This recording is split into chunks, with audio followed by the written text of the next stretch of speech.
Dieu vous bénisse, mes très chers frères et très chères sœurs, qui sont venus de très loin et qui se réunissent aussi ici, dans cette ville. Ceux qui se réunissent dans cette ville, si vous pouviez lever vos mains juste pour vous voir. Bien. Un grand bonjour pour vous tous. Pendant que nous sommes en train de chanter, je méditais en le Seigneur, en ses bénédictions, en ses grandeurs.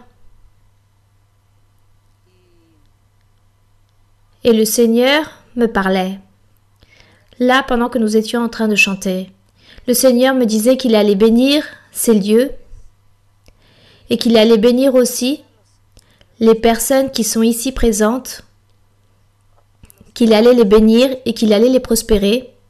Et le Seigneur me disait, « Moi, je vais bénir et prospérer et je vais faire que tout celui qui est sincère avec Dieu, qui a disposé son cœur pour moi, je vais le bénir. Celui qui se propose, aimer, valorer et aimer ma parole, je vais les prospérer. Je lui donnerai le progrès et je lui donnerai le triomphe, disait le Seigneur. Cela m'a paru si merveilleux, que le Seigneur soit si joyeux avec nous, qu'il est très heureux avec vous aussi, avec ceux qui vivent ici et ceux qui sont venus de très loin. Et peut-être aussi des personnes natives sont ici. Un grand bonjour pour vous tous. Et de la même façon, la bénédiction du Seigneur aussi pour vous. Un grand bonjour aussi très spécial pour tous les frères et toutes les personnes qui vont nous voir à travers la vidéo. Cette étude biblique que nous allons réaliser aujourd'hui, vous tous, un grand bonjour pour vous, avec beaucoup d'enthousiasme et avec tout notre cœur. En train de vous saluer et en train de souhaiter que Dieu aussi puisse vous donner ces mêmes bénédictions et ces mêmes promesses qu'aujourd'hui nous a faites. Nous remercions notre Dieu pour tout cela. Et c'est pour cela que je me suis rappelée du psaume numéro 1, où le Seigneur me parlait, il disait « Je vous prospérerai, ceux qui m'aiment, ceux qui disposent leur cœur ». Et dans le psaume numéro 1, je me suis rappelée quand le Seigneur dit « Vous avez le psaume numéro 1 ?» Il est dit « Heureux l'homme qui ne marche pas selon le conseil des méchants, qui ne s'arrête pas sur la voie des pécheurs, et qui ne s'assit pas en compagnie des moqueurs. » En train de parler d'un homme juste et parfait.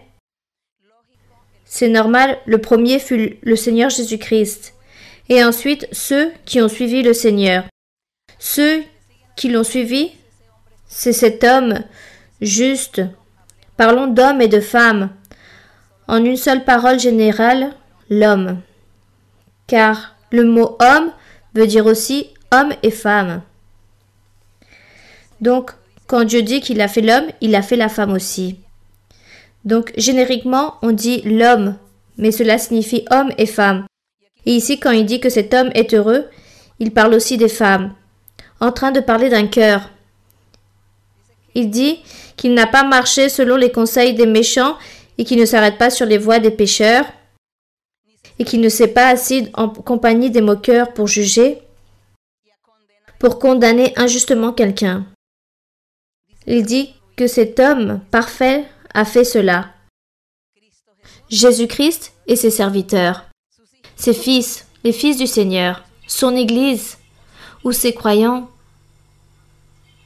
Et il dit dans le verset 2, « Lui, il n'a rien fait de ces choses mauvaises, mais dans la loi de l'Éternel, il trouve son plaisir. Dans la loi de notre Dieu, il y a ce plaisir. » de cet homme ou de cette femme parfait qui marche sur la voie de l'intégrité, en train de souhaiter de faire la volonté de Dieu et plaire à notre Dieu.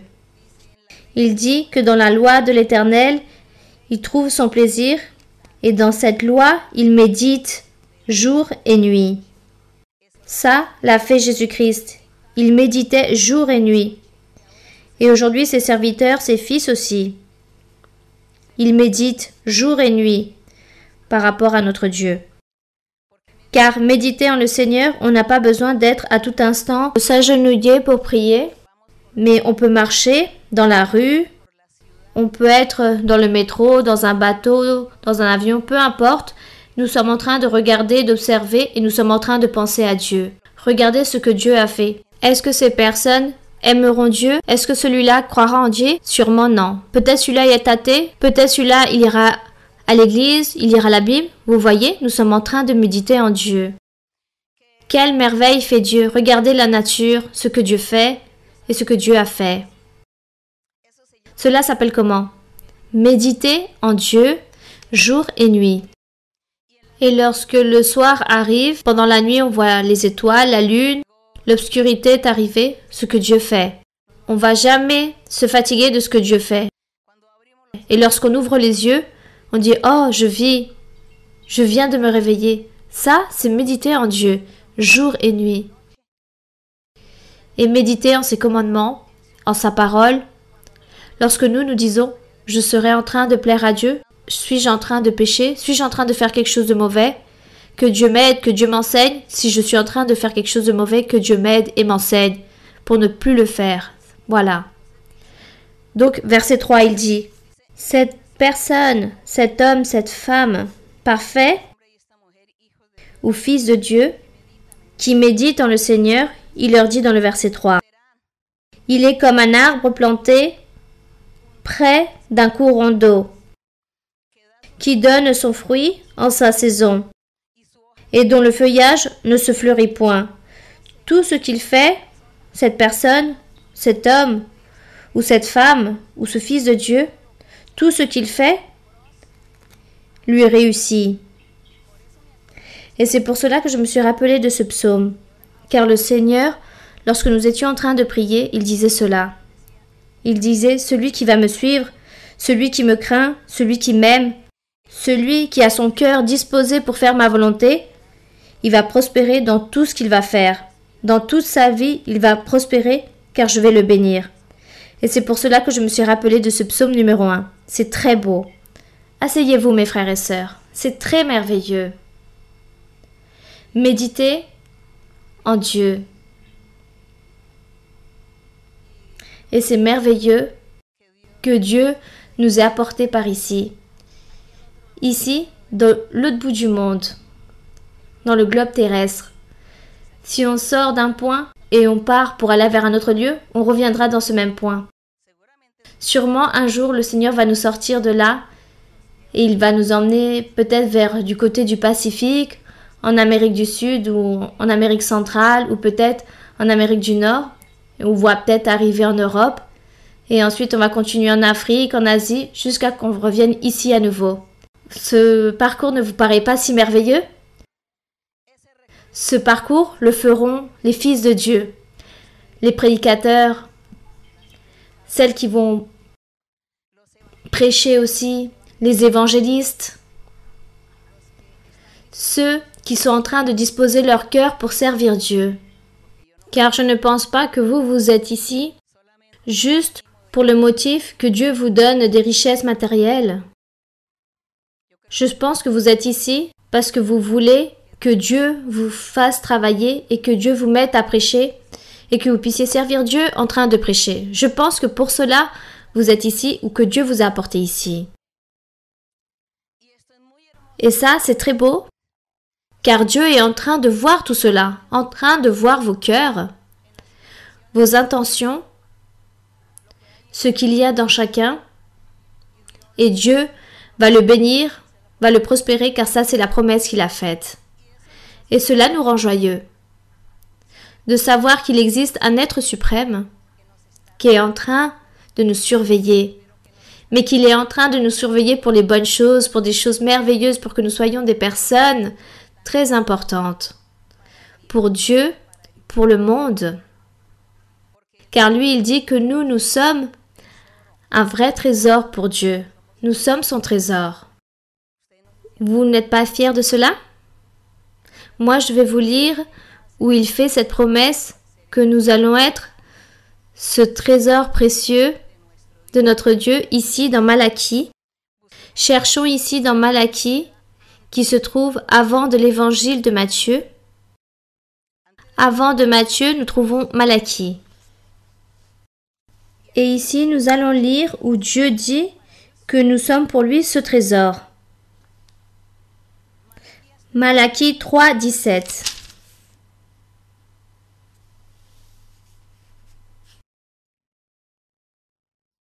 Il dit ainsi, plutôt dans le verset 15. Maintenant, nous estimons heureux les hautains. Oui, les méchants prospèrent. Oui, ils tentent Dieu et ils échappent.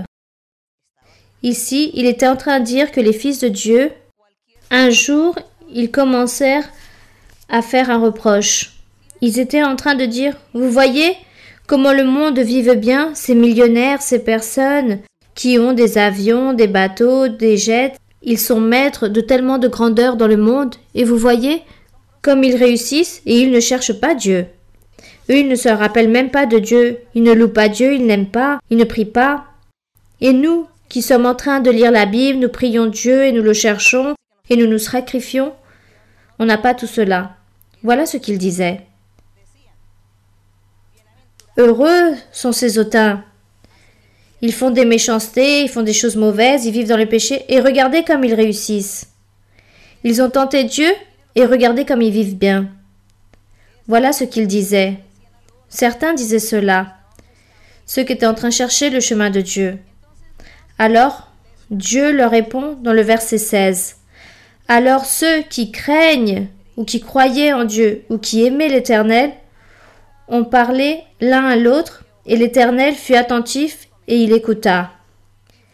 Et un livre de souvenirs fut écrit devant lui, devant Dieu, pour ceux qui craignent l'Éternel, pour ceux qui réellement suivent Dieu, et pour ceux qui pensent et honorent le nom de Dieu, et qui souhaitent faire la volonté de Dieu. Donc Dieu a dit, écrivez un livre pour eux. Car je suis en train d'écouter les reproches des personnes. Je suis en train d'écouter qu'ils se plaignent parce qu'ils n'ont pas de richesse de ce monde. Et le verset 17 dit, le Seigneur dit, maintenant ceux qui craignent mon nom, ceux qui me cherchent, faites attention à ce que je vais vous dire. Disez-le. Ils seront à moi, dit l'Éternel des armées, ils m'appartiendront au jour que je prépare. J'aurai compassion d'eux comme un homme a compassion de son fils qui le sert.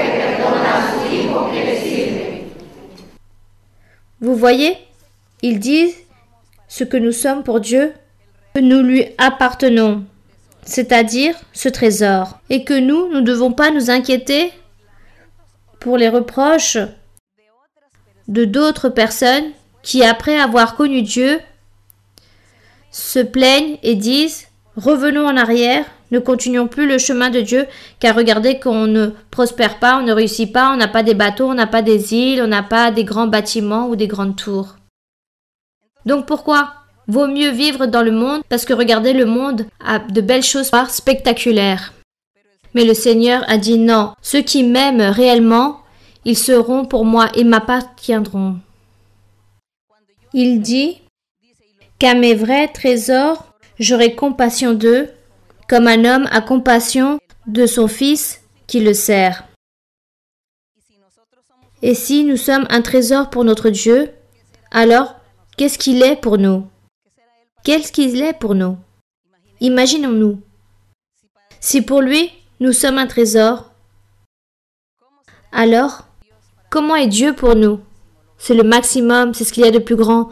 Nous avons le monde entre nos mains, nous avons le ciel, la vie éternelle entre nos mains, en train de marcher avec notre Dieu.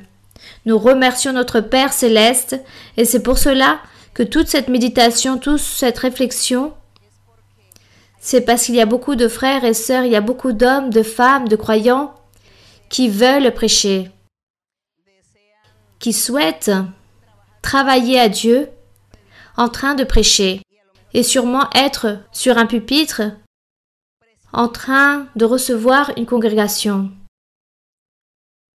en train de prêcher à une congrégation.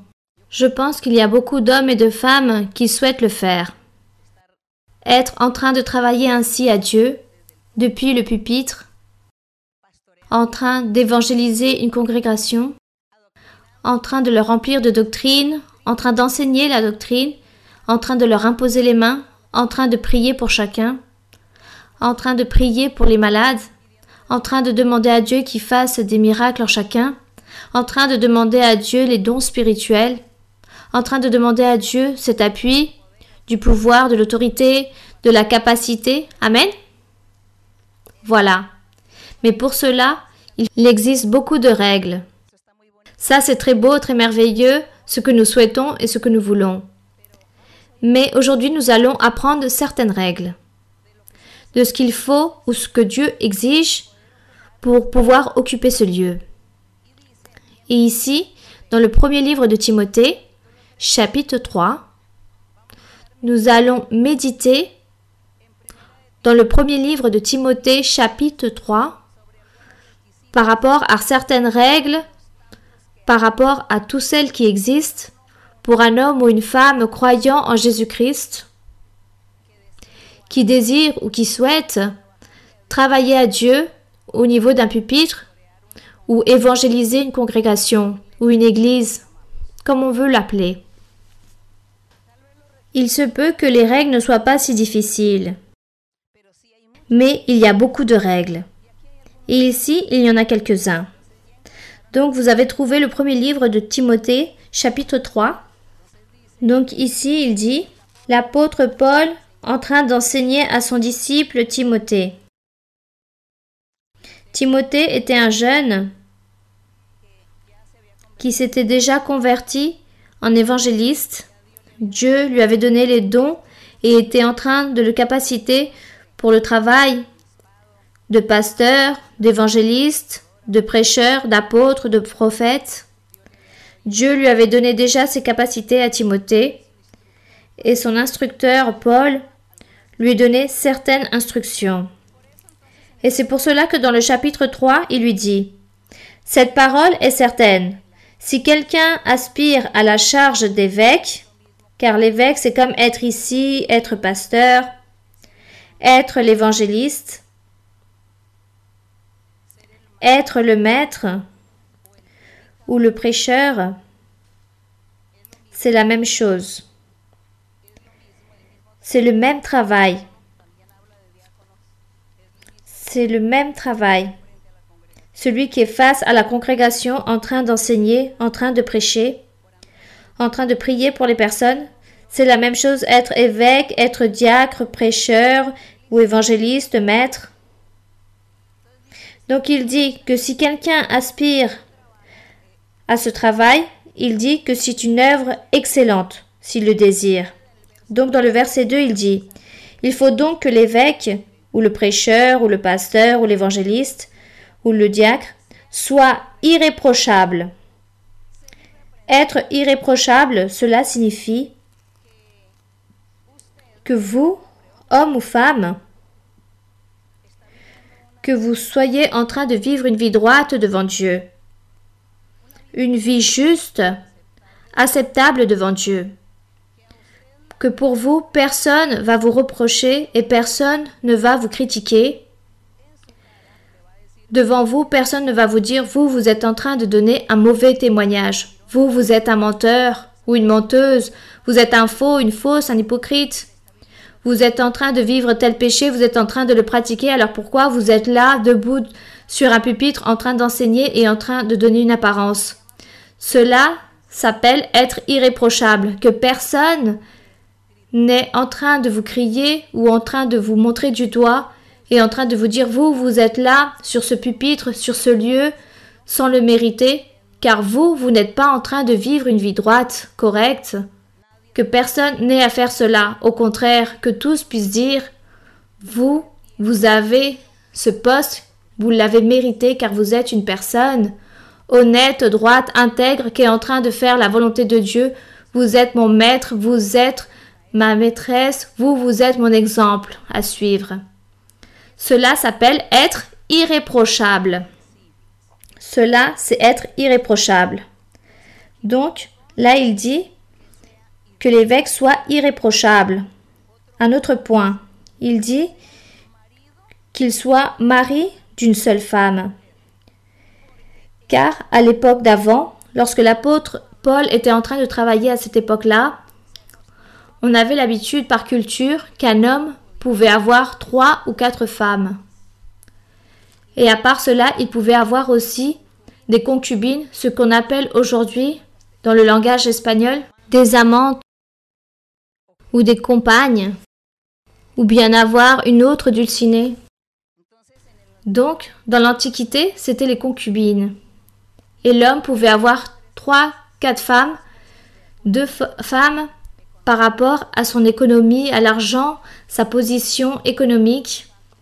Il pouvait avoir toutes ces femmes, car lui, il devait accomplir la même chose avec toutes ces femmes. S'il donnait la maison à une femme, il devait donner aussi à l'autre femme. Et s'il avait 4 femmes, il devait donner donc 4 maisons. La nourriture était la même par rapport au kilo, aux livres de viande, de pain, d'œufs. Les 4, même les vêtements, les 4 devaient avoir absolument la même chose. Ils ne devaient pas avoir de préférence. Et c'est pour cela que parfois, des hommes le pensaient, le réfléchissaient 2 fois car ils ne pouvaient pas, sa situation économique, avoir 1 ou 2 femmes. Ça, c'était dans l'Antiquité. Mais une fois que l'évangile du Seigneur Jésus-Christ est arrivé pour travailler, le Saint-Esprit a commencé à enseigner aux hommes qu'ils ne pouvaient avoir qu'une seule femme. Parce que l'homme ou l'humanité, ils avaient oublié, ou plutôt ils n'ont jamais compris, que lorsque Dieu a créé Adam et Ève, il dit que Dieu a créé Adam et qu'il lui a fait une aide semblable pour qu'il puisse être avec lui, et que ce mariage entre Adam et Ève, c'était le symbole ou le prototype par rapport au futur de l'Église du Seigneur Jésus-Christ, Jésus et son Église. Et Dieu a enseigné cette doctrine, mais l'humanité n'a jamais compris. Et c'est pour cela que les gens ont commencé à s'inventer les divorces, les séparations, car personne n'avait compris que le mariage, l'union d'une femme et d'un homme, c'était le symbole ou typologie de Jésus-Christ et son Église pour le futur. Que Dieu allait se marier avec une femme, avec un peuple, et que ce mari ne pouvait pas avoir plus, ni ce peuple ne pouvait pas avoir plus de maris, ou ce mari ne pouvait pas avoir plus de femmes. L'humanité n'a jamais compris cela et c'est pour cela que les divorces ont commencé, les séparations, et chaque homme se marie 2, 3, voire 6 fois et chaque femme font la même chose. Dans l'évangile de Jésus-Christ, le Seigneur a voulu de nouveau revenir à l'Antiquité, ce que Dieu voulait, faire valoir que le mariage, c'était un semblable du futur, c'est-à-dire célébrer des noces Jésus-Christ avec son Église, et que le Seigneur Jésus n'allait pas se marier avec plusieurs églises, mais juste avec une seule, et que cette Église allait avoir un seul époux qui était Jésus-Christ. Et c'est pour cela que lui, il a installé l'humanité, le mariage. Mais comme l'humanité n'a rien compris, ils ont diversé les choses, ils se sont trompés, ils sont partis prendre une autre voie en faisant des choses différentes.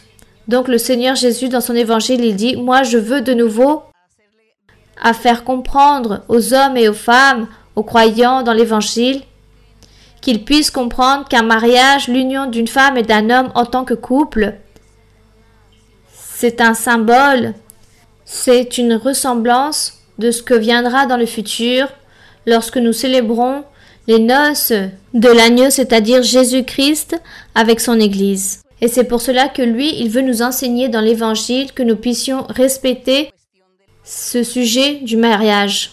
qu'un homme et une femme, lorsqu'ils se convertissent à Dieu, de cœur, ils oublient les divorces, car c'est les deux qui doivent avoir cette conscience, cette connaissance.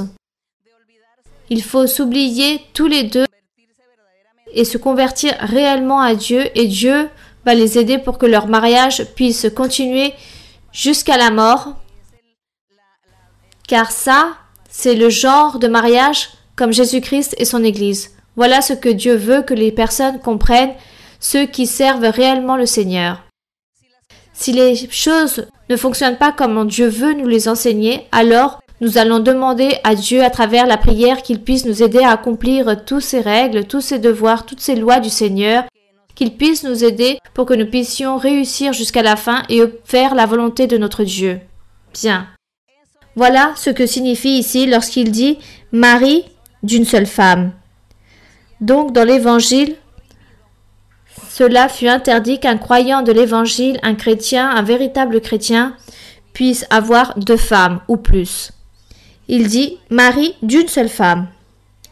L'Évangile, le Seigneur Jésus, le Saint-Esprit a commencé à enseigner que c'était une seule femme. Même si aujourd'hui, nous savons que dans certains pays, ils habituent encore des choses de l'Antiquité, que dans certains pays, il y a des hommes qui ont 2 ou 3 femmes, voire plus. Mais nous, qui sommes guidés par le Saint-Esprit de Dieu, nous voulons faire la volonté de Dieu et nous voulons nous soumettre à la doctrine du Seigneur. Amen. Donc, ça c'est l'enseignement. Respectons ce qu'ils font dans d'autres pays. Nous faisons ce que Dieu est en train de nous enseigner. Un autre devoir, car nous sommes en train de parler des règles, des prêcheurs et des évangélistes ici. Si c'est une femme, c'est la même chose. Il faut qu'elle soit une épouse d'un seul homme. Ici, il faut être sobre, il dit aussi. Que signifie la parole sobre? Est-ce que quelqu'un peut me dire que signifie sobre? La sobriété?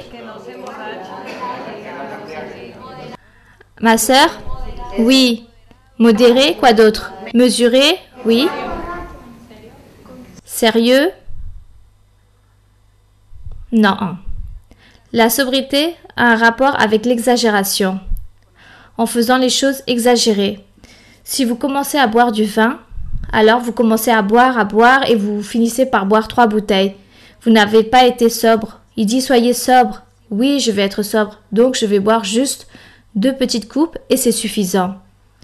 Mais si vous n'êtes pas sobre, alors vous avez bu 3 bouteilles et vous vous êtes enivré. La sobriété a un rapport avec les exagérations de ce que nous faisons. Donc, mesurer et modérer. La sobriété. Donc il dit que vous devez être sobre, modéré dans toutes les choses, dans tout. Non seulement être modéré en train de boire un vin ou du champagne, modéré dans d'autres choses, dans d'autres actions, que vous n'allez pas exagérer. Si vous aimez danser, par exemple, car il y a des personnes qui aiment danser pour maigrir, et si vous commencez à danser exagérément devant tout le monde, dans toutes les musiques qu'on entend, alors est-ce que vous serez sobre? Non. Alors soyez modéré. Faites-le dans la privacité, faites-le pour votre santé. Faites-le parce que peut-être vous avez aimé faire beaucoup d'exercices, gesticuler votre corps, soyez sobre. Faites-le discrètement. Ne scandalisez pas les personnes. Ça, c'est la sobriété. Être sobre dans beaucoup d'aspects de la vie. Pas faire les choses de manière exagérée ou désordonnée, ou sinon, ça serait être de mauvais témoignages. Ici, il dit aussi prudent ou modéré. L'homme qui est ici sur le pupitre, homme ou femme en train de prêcher, en train de recevoir une congrégation, en train d'évangéliser, doit être modéré. La prudence enferme beaucoup de choses. Il y a beaucoup de situations, il y a beaucoup d'illustrations que nous pourrions donner pour comprendre par rapport à la prudence. Il n'y aurait même pas de temps pour donner autant d'exemples par rapport à la prudence, mais du moins, ne parlez pas avant le temps. Cela signifie être modéré, prudent, réfléchissez avant de parler. Réfléchissez, ne parlez pas pour penser, mais réfléchissez pour parler. Ça, c'est de la prudence. Car si vous parlez à la légère, alors vous pouvez offenser quelqu'un. Vous pouvez blesser quelqu'un. Vous pouvez faire honte à quelqu'un.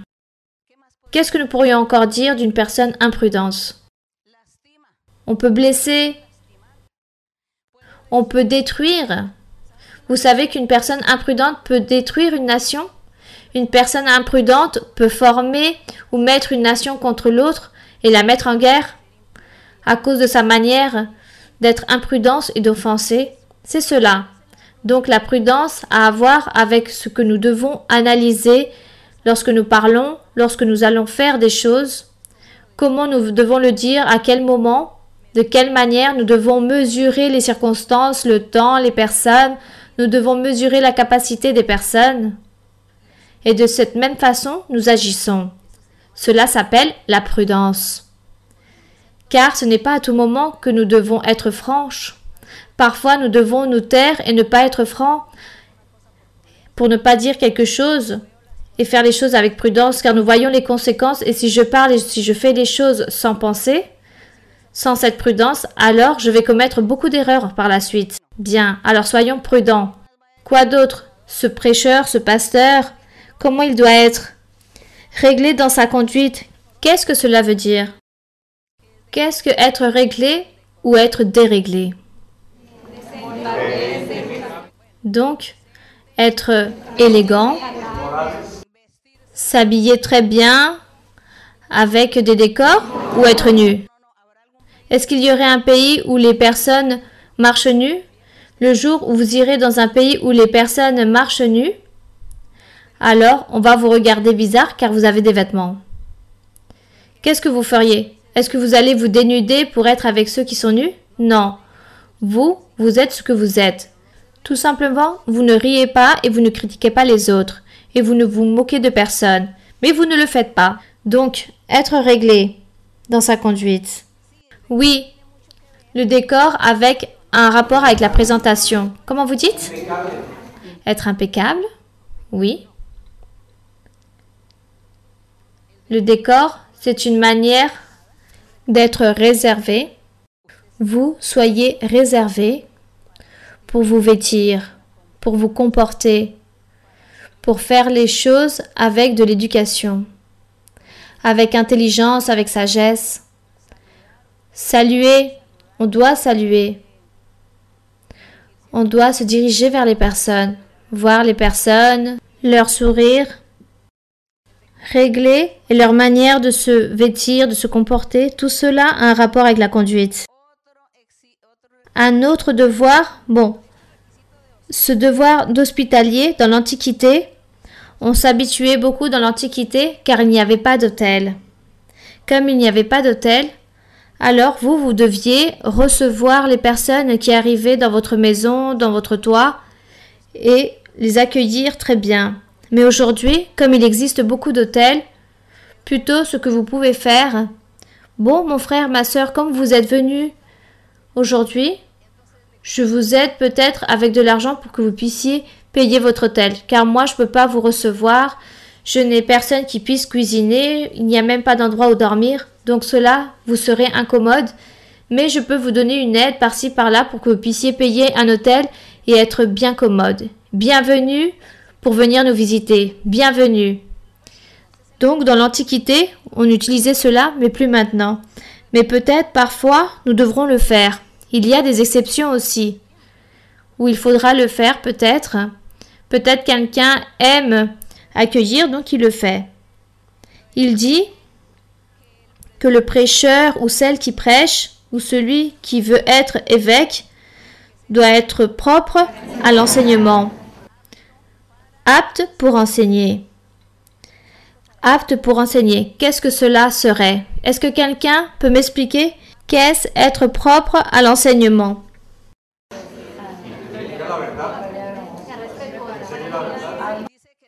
Être respectueux avec les personnes qui sont en face d'eux, être patient avec ceux qui sont en face. Quoi d'autre? Qu'ils sachent enseigner aussi, qu'ils sachent réprimander, car il faut savoir réprimander.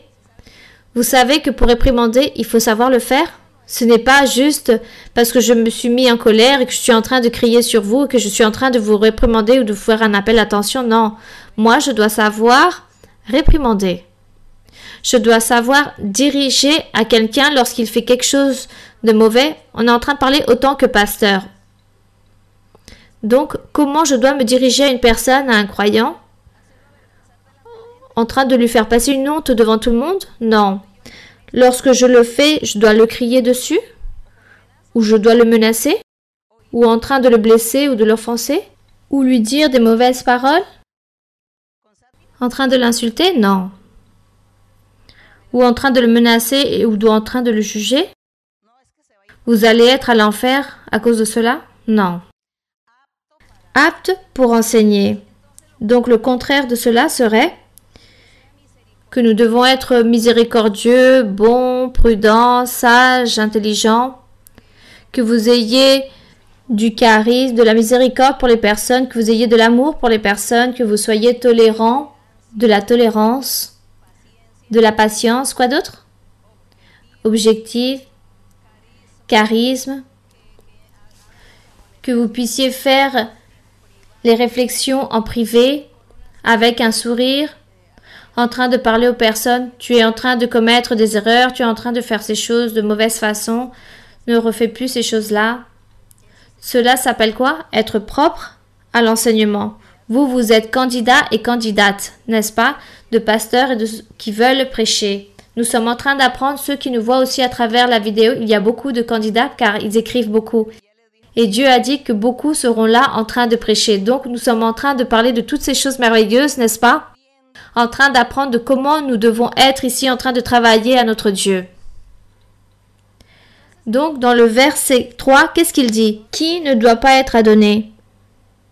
Le prêcheur ou le pasteur ou l'évangéliste ou le maître qui est ici en train de prêcher dans l'église, il dit qu'il ne faut pas qu'il soit adonné au quoi? Au vin. Ça veut dire qu'il ne peut pas boire du vin? Mais vous répondez en doutant. Est-ce qu'on peut boire du vin? Oui, on peut boire une coupe de champagne. On peut boire une coupe de whisky. Vous dites oui. On peut boire un verre de quoi d'autre? De vodka ou quoi d'autre? Oui ou non? Bien. Mais est-ce qu'ils peuvent s'enivrer? C'est voilà. Donc, pour pas s'enivrer, qu'est-ce qu'ils doivent faire? Boire juste un verre. Et si vous voyez qu'un verre vous rend malade, alors que faites-vous? Vous ne la buvez pas. Puisque si vous dites, non, si je bois un verre de champagne, je vais m'enivrer tout de suite. Je commence à dire des folies, à me rire et à dire des choses. Donc je ne peux pas boire un seul verre. Alors vous ne buvez pas.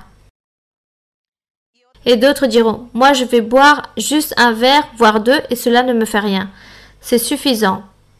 Si vous allez boire toute la bouteille, alors gardez-vous. Car je pense que là, vous allez vous enivrer. Et si vous vous enivrez, vous allez devenir fou ou folle. Comment? Eh bien en disant des choses insensées. Peut-être en étant sot, peut-être vous allez commencer à danser, à rire, à sauter, je ne sais pas. Qu'est-ce que vous pouvez faire? Quand les personnes s'enivrent, qu'est-ce qu'ils font? Elles se jettent à terre. Elles commencent à manger des choses crues, des choses qu'elles n'ont jamais mangées dans leur vie car elles ne savent même pas ce qu'elles sont en train de faire. Quoi d'autre?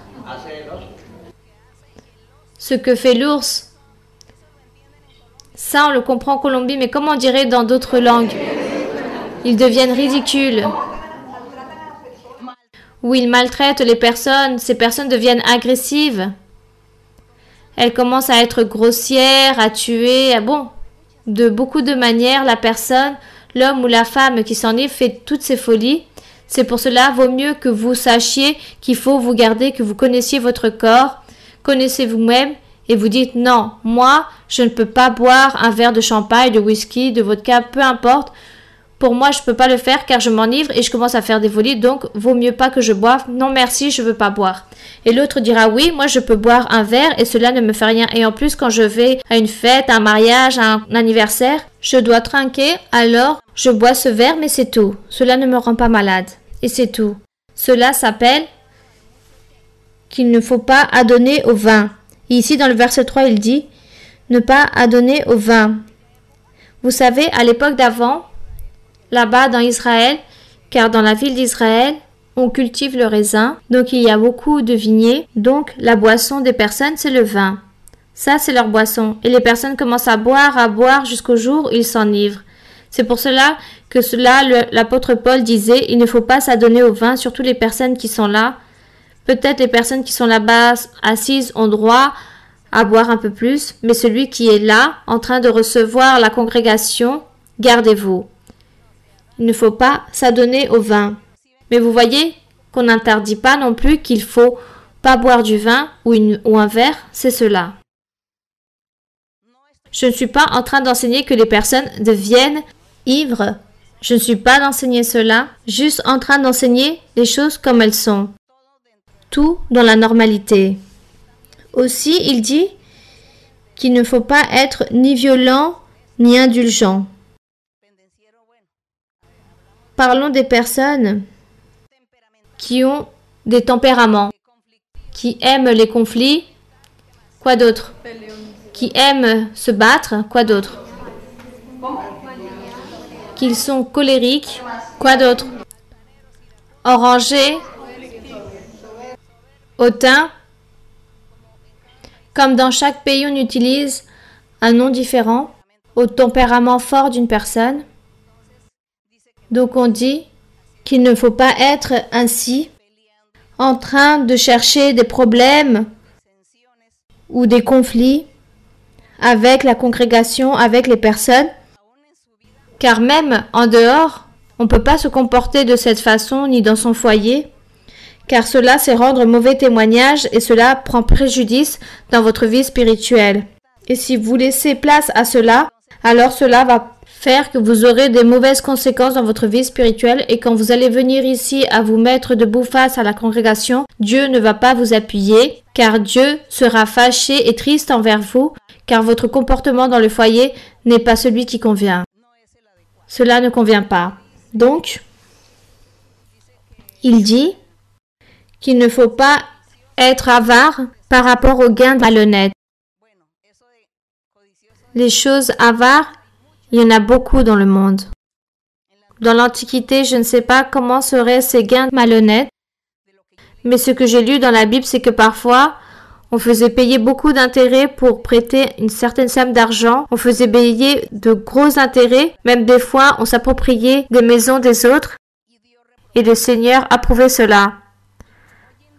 Aujourd'hui, dans l'ère où nous vivons, il y a aussi des gains malhonnêtes aussi. Par exemple, il y a des gains malhonnêtes, dit le frère, l'adultère, d'autres, la pornographie, la prostitution, les drogues, les séquestrations, quoi d'autre? La corruption, les tromperies. On pourrait parler aussi des narcotrafiquants. Quoi d'autre? Les jeux, bon, disons, là où il faut tromper les gens. Toutes ces choses, ce sont les gains malhonnêtes. Il y en a beaucoup aujourd'hui. Tout cela existe. Et le pasteur ou vous qui sont appelés pour être pasteur ou pour prêcher la parole, cela vous rend mal d'avoir tous ces genres d'ambition ou d'avarisme. Il ne faut pas avoir ces gains malhonnêtes et dans la congrégation, vous ne devez pas avoir cette ambition, car parfois, on peut avoir une ambition et dans la congrégation, alors vous allez dire, comme moi je suis le pasteur ou celui qui prêche, alors prêtez-moi tant d'argent. Donnez-moi votre maison, donnez-moi votre terrain, votre toit, donnez-moi votre voiture, votre véhicule. Donnez-moi vos bijoux, car moi je suis le pasteur. Et vous devez me donner cela.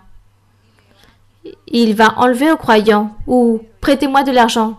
Et du coup, le croyant, par respect, lui prête l'argent et ensuite, lui ne lui rend pas.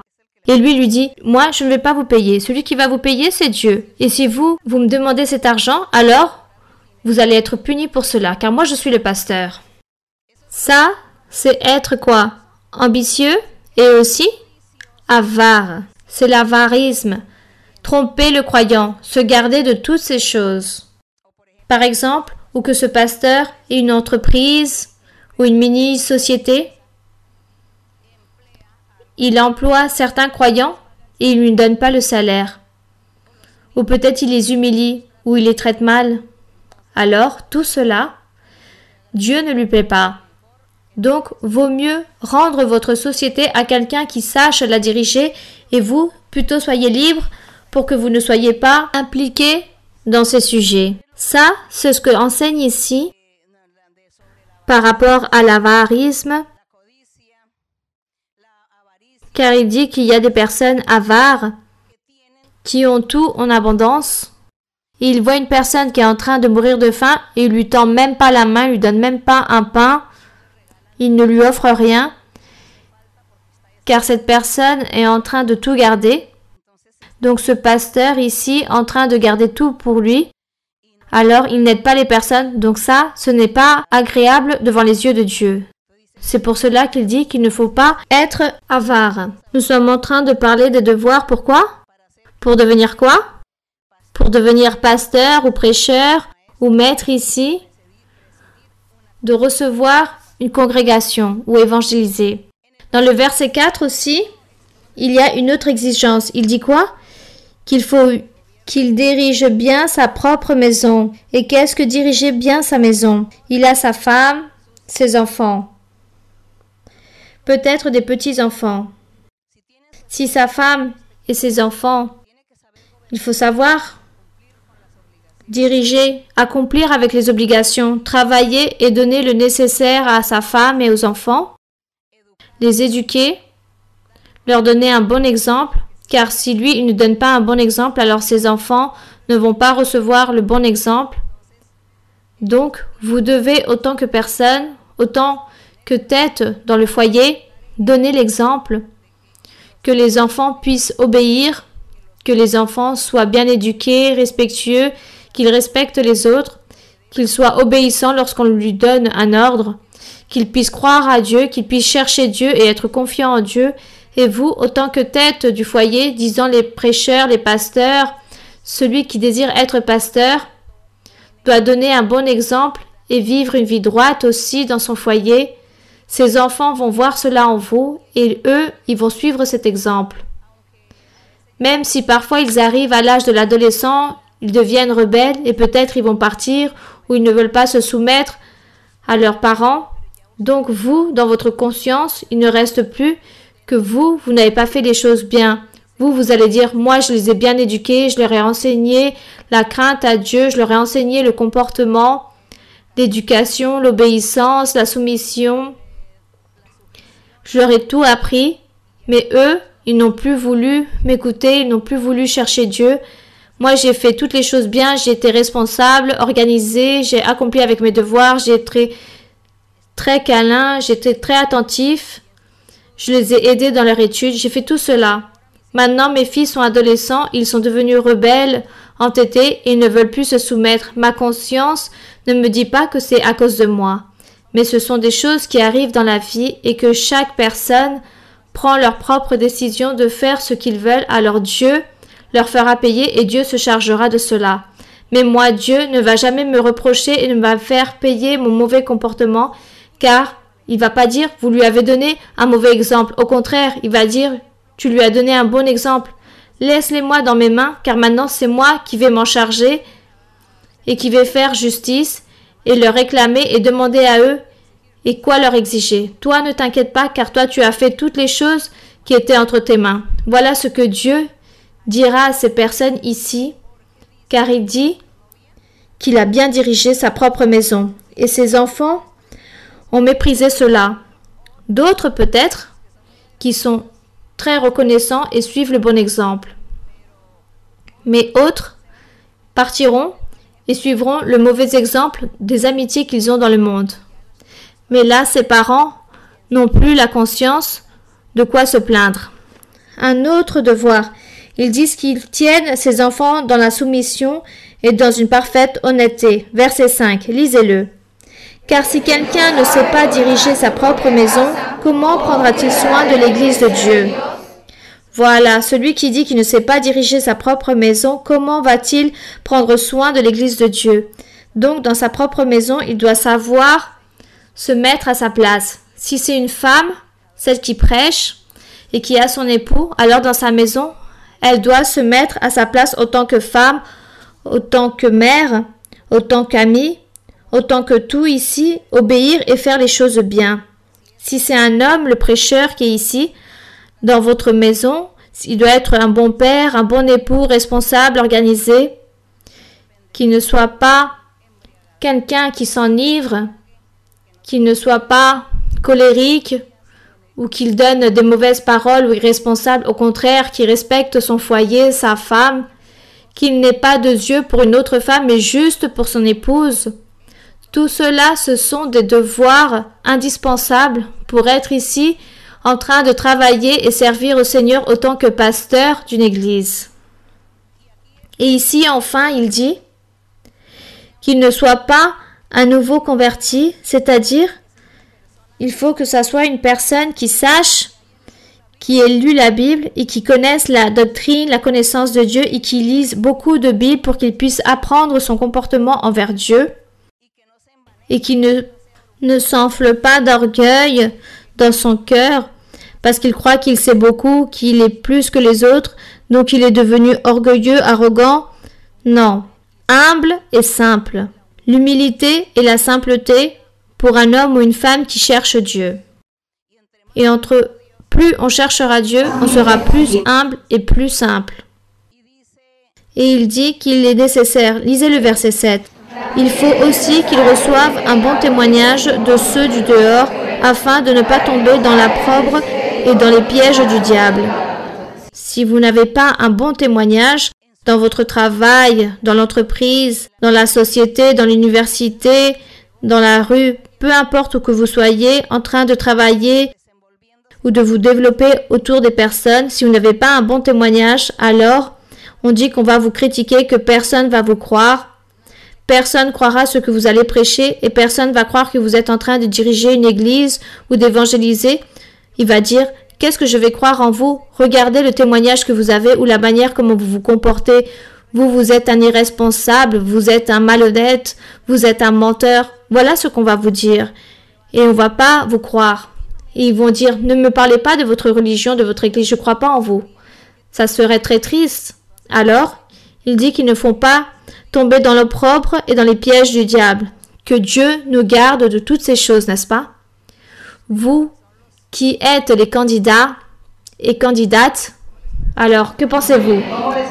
Que pensez-vous du travail que vous avez à partir de maintenant pour être ici? Car il y a beaucoup de frères et sœurs qui me disent, quand vous allez nous mettre sur un pupitre? Moi je dis, c'est pas moi qui monte les personnes sur le pupitre, c'est vous-même. C'est vous-même et Dieu. C'est cela.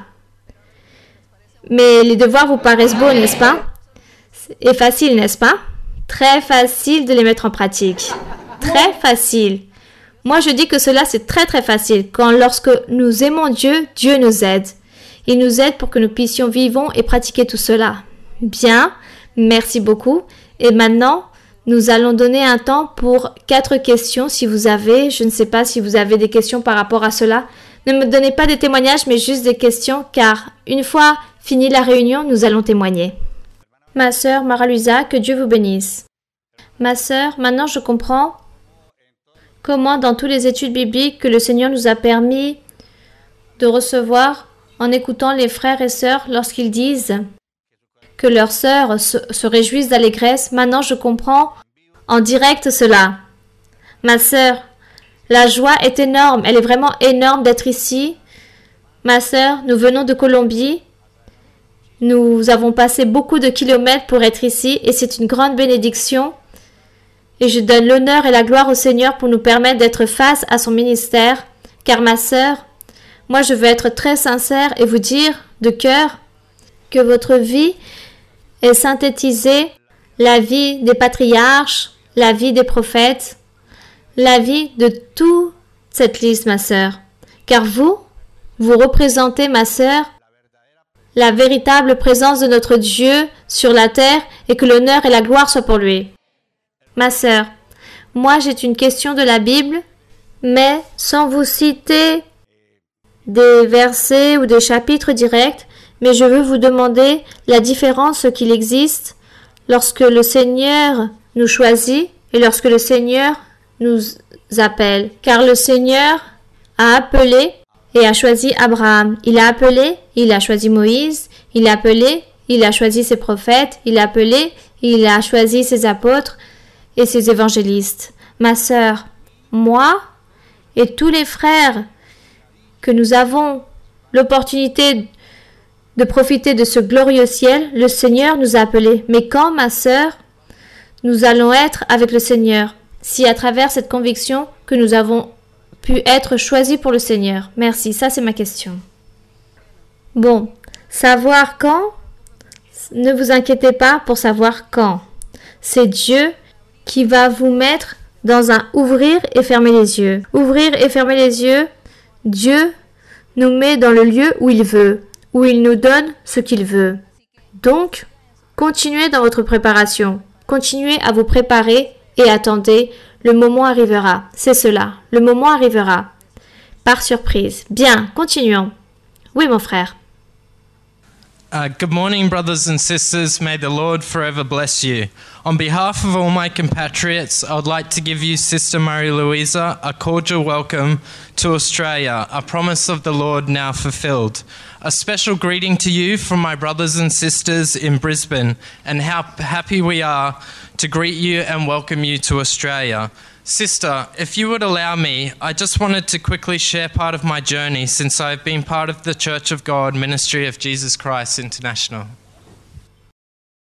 Bonjour mes frères et sœurs, que Dieu continue à vous bénir. Au nom de tous mes camarades et compatriotes, ma sœur Marie-Louisa, je voudrais vous donner une chaleureuse bienvenue d'Australie car c'est une promesse accomplie, un grand bonjour très spécial.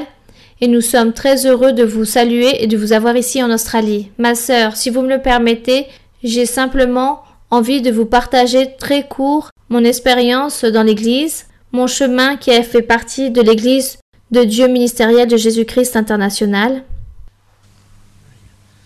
Just over 4 years ago, the Lord allowed me to meet a sister that was congregating in the church in Colombia who had come to Australia to study. She invited me to the church here in Australia, and since then my life has undertaken much change, and God has given me happiness and a new life in front of Him. The sister I met has been a support in my life. Today she is a sentimental blessing that the Lord promised me in my first prophecy. Through God's promise, we were wed 18 months ago in the church in Engativá, Bogota. Soon after returning to Australia, the Lord blessed my spiritual life by ordaining me with the baptism of the Holy Spirit. During these 4 years, I have bared witness to many marvelous happenings and blessings from God through the Holy Spirit in my spiritual and material life. I've also bared witness to the growth of the church here in Australia, and this has brought my heart much happiness. In my material life, the Lord has granted and given me many things that has been blessing my life with everything I need and more. For me, I know every day brings new challenges and tests that the Lord gives me, but I know He is with me always. For the person I was 4 years ago to the person I am today is almost like a 180-degree shift. This journey hasn't been easy, and there has been many times I have felt sadness in my heart for the fear of not fulfilling God's commandments. But through His constant guidance and love towards me, I have seen so many positive changes and an indescribable happiness He has brought to me. Ma sœur, approximativement 4 ans en arrière, le Seigneur m'a permis de connaître une église qui se réunissait dans l'église de Colombie. Elle est venue en Australie. Elle m'a invitée ici dans l'église en Australie. Et à partir de ce moment-là, ma vie a eu beaucoup de changements et le Seigneur m'a permis de sentir la joie et le goût de la vie auprès de lui. Cette sœur que j'ai connue a été le support de ma vie. Aujourd'hui, cette bénédiction sentimentale que le Seigneur m'a promis dans la première prophétie. Grâce aux promesses du Seigneur, nous nous sommes mariés il y a 18 mois dans l'église de Gativa à Bogota. Une fois revenu en Australie, le Seigneur m'a donné la bénédiction avec le Saint-Esprit. Il m'a donné le baptême avec le Saint-Esprit. Durant ces 4 ans, j'ai été témoignage des bénédictions que le Seigneur a fait à travers le Saint-Esprit dans ma vie, tant dans les choses spirituelles que matérielles. Aussi, j'ai été le témoin du grandissement de l'Église en Australie et cela m'a rendu très joyeux dans mon cœur.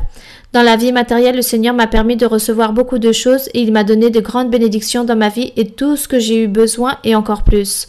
Pour moi, chaque jour, c'est des nouvelles épreuves que le Seigneur me donne.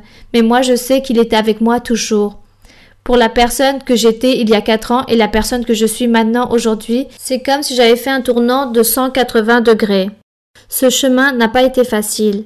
Il y a eu beaucoup de fois où je me suis sentie triste, mais dans mon cœur, j'ai eu peur aussi de ne pas accomplir les commandements de Dieu. Mais à travers de votre constance, guidance et de cet amour, j'ai vu beaucoup de changements positifs et j'ai senti une grande joie que Dieu a fait dans ma vie. Sister, the question I have today, if you allow me, is from the deepest of my heart and is to do with my journey to forever pleasing our Father in heaven. Ma sœur, la question que j'ai aujourd'hui, si vous me le permettez, vient du plus profond de mon cœur et c'est un rapport avec le chemin pour plaire à notre Père céleste. Even though I've been in the church for 4 years and I've seen how God has changed my life in so many wonderful ways, I'm still feeling I'm not perfect before Him. I'm still feeling that I'm making many mistakes. I'm still feeling that I don't deserve so many things that He does for me. Sister, I would like you to teach me how to be a good man in front of God, a man strong enough to resist all the many temptations of this world, and how to do the right thing before Him always, and to obtain all the spiritual blessings He has for us.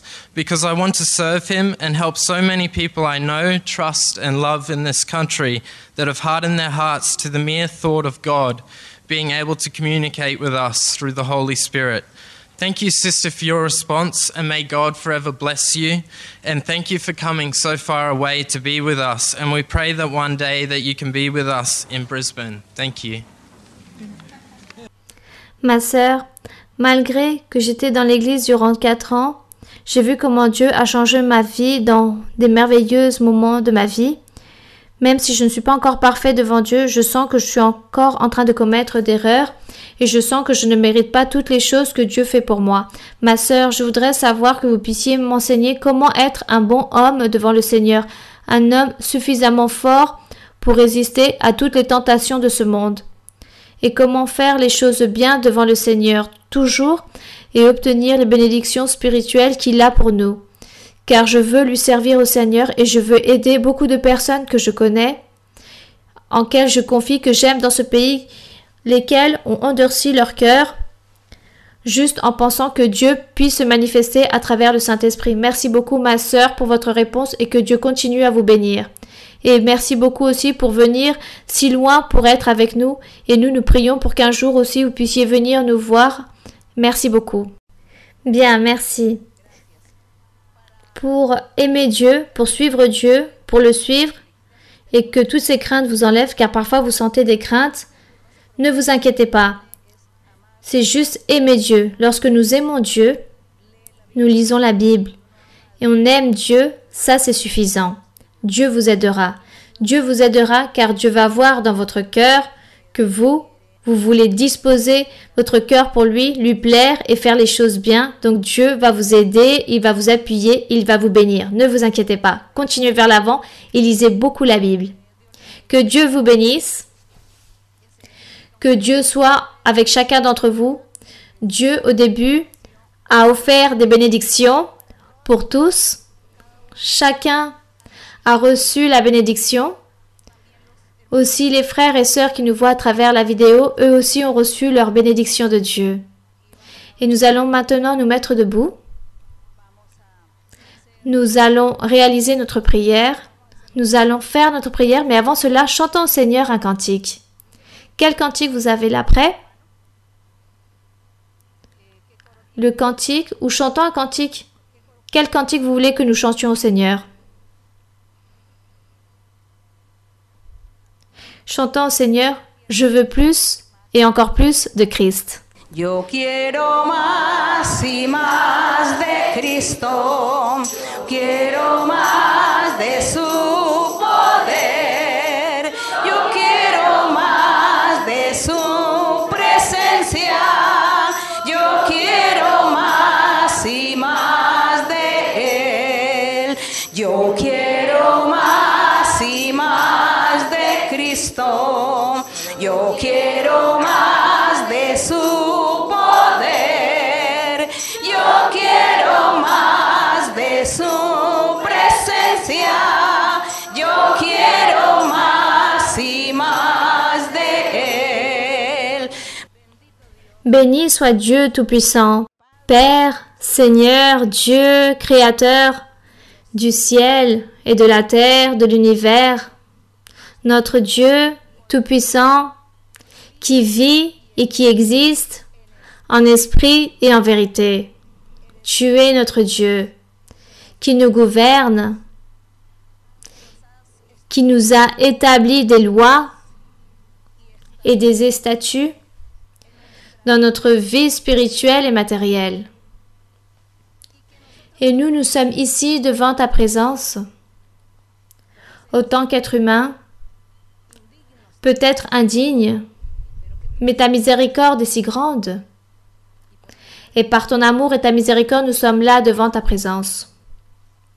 Nous ne sommes pas dignes, Seigneur. Mais toi, tu as juré, tu as promis des bénédictions pour ces êtres humains qui ont écouté ta parole et qui ont pu croire en toi et qui puissent te servir et t'obéir, t'aimer et qui ont pu se disposer pour toi. Et tu as offert des bénédictions matérielles et spirituelles. Et tu t'es manifesté avec des prodiges et des miracles depuis. Tu t'es démontré aux êtres humains qui se sont disposés pour toi. Tu t'es montré avec ton pouvoir, avec tes prodiges, avec tes manifestations. C'est pour cela que nous croyons en toi. Nous croyons en toi, Seigneur. Et je te dis, vous, mes fils aimés, mes filles aimées, qui sont ici présentes, et même celles qui sont loin, et ceux qui sont loin en train d'écouter ma parole, en train d'écouter ma voix. Je vous dis que j'ai de grandes choses pour ceux qui m'aiment et qui me suivent et qui me cherchent avec leur cœur et qui souhaitent et veulent faire ma volonté et qui ont des propos dans leur cœur de me suivre et de faire mes choses et de faire des bonnes œuvres. Ceux qui désirent travailler pour l'œuvre spirituelle. Ceux qui veulent que le monde soit évangélisé, que tous puissent connaître ma parole, que tous puissent connaître ma vérité. À cela, à eux je me réfère, à vous je me réfère. Et je vous bénirai, et je vous aiderai, et je vous prospérerai. Et à vous tous, je vous donnerai mes raisonnements. De tous ceux, depuis la base du monde, du fondement que j'ai accompli ou cessé d'accomplir à beaucoup. Et de tous ces mystères cachés que vous ne comprenez pas. Mais à chacun, je vous enseignerai. À chacun, je vous dirai. Le jour, je me manifesterai et je vous expliquerai beaucoup de choses. Et je vous donnerai beaucoup d'explications. Cependant, en ce moment, en ce temps, il faut continuer vers l'avant, sans s'affaiblir, en train de chercher les choses parfaites, en train de chercher et de prier. Ne vous inquiétez pas, ne vous sentez pas seul, ni vide, car moi, je suis à côté. Je suis à vos côtés. Et je me manifesterai sur certains, à n'importe quel moment de votre vie. Je vous donnerai mes enseignements, je vous enseignerai, je vous corrigerai, je vous guiderai, mais par des chemins droits. Je vous donnerai des triomphes et des victoires spirituelles et matérielles. Je vous donnerai des bénédictions matérielles et je permettrai que certains puissent connaître des lieux qu'ils souhaitent dans leur cœur de pouvoir connaître. À certains, je leur donnerai des bénédictions d'argent. À d'autres, je leur donnerai des toits, des maisons et à d'autres des consolations. À certains, je leur donnerai des choses spirituelles en abondance. À chacun, tous auront cette récompense, cette bénédiction et mon appui. L'argent ne manquera pas à chacun d'entre vous, car vous allez valoriser mes raisonnements, ma doctrine, mes conseils, mes connaissances. Et vous allez travailler et me servir et vous continuerez, car je serai en train d'enlever d'un moment à un autre, je serai en train d'enlever ce qui perturbe dans votre vie et je serai en train de libérer et de purifier dans les temps où vous ne serez pas, dans les moments plus opportuns et inespérés dans chacun d'entre vous. Prospérité, et beaucoup vont réussir, ceux qui sont sincères et droits. Il y aura une grande prospérité, une grande bénédiction. Je donnerai du travail et des occupations, et je vous bénirai. Apprenez à prier, à croire, apprenez à être confiant. Ouvrez votre cœur, car moi je serai proche pour vous aider. Vos prières seront entendues, et à chacun d'entre vous je tendrai la main là où vous en aurez besoin. De grandes victoires et de grands triomphes je donnerai. Soyez tranquilles, vos sujets seront résolus, les tristesses seront enlevées, les maladies de certains seront enlevées, les douleurs vont se dissiper, les tourments vont partir, et je serai en train de purifier et enlever tout ce qui vous perturbe dans votre vie. Ne craignez pas, continuez, soyez fermes, car les bénédictions sont là, proches, à la porte. Beaucoup de triomphes et beaucoup de changements positifs viendront dans le monde, car ma parole va se faire connaître dans le monde entier. Ma connaître va se faire connaître par beaucoup. Ma parole sera prêchée.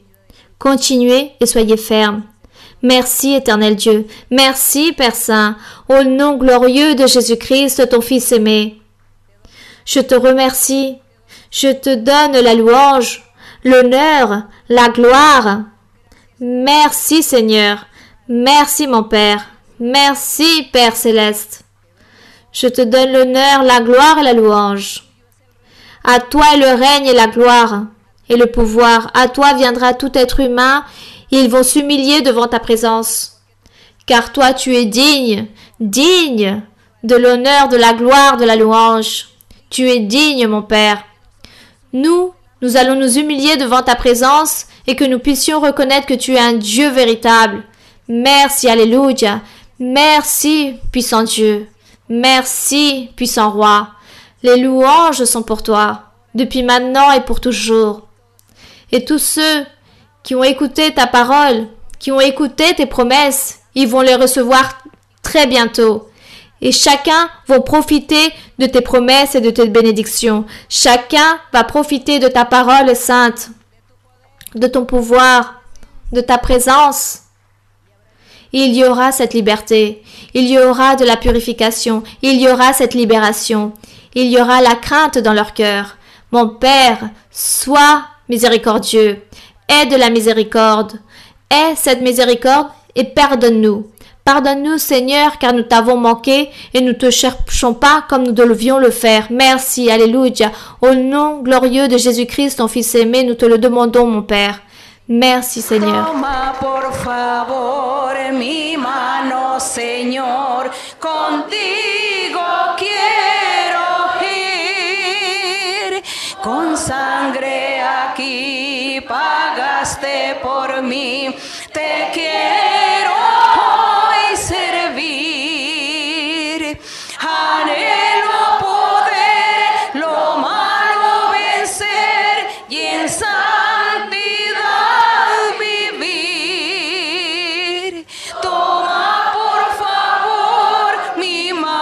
Señor, contigo quiero ir. Toma por favor mi mano, Señor, contigo quiero ir.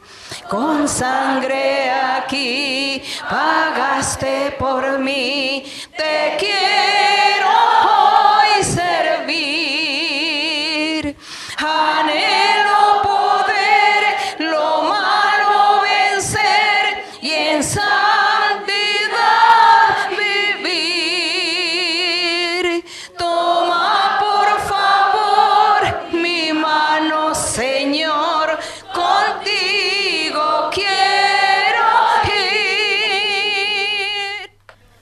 Gloire à toi, mon Seigneur. Merci à mon Père. Merci à notre Dieu, qu'il vit et règne pour toujours. Merci au Tout-Puissant. Merci beaucoup, mes frères et sœurs. Dans vos retours, que Dieu vous garde et que la bénédiction et toutes les promesses que le Seigneur a faites aujourd'hui, que vous puissiez bientôt les recevoir. Bientôt, et même ceux qui nous voient à travers la vidéo, que vous puissiez recevoir ces bénédictions et ces promesses merveilleuses du Seigneur.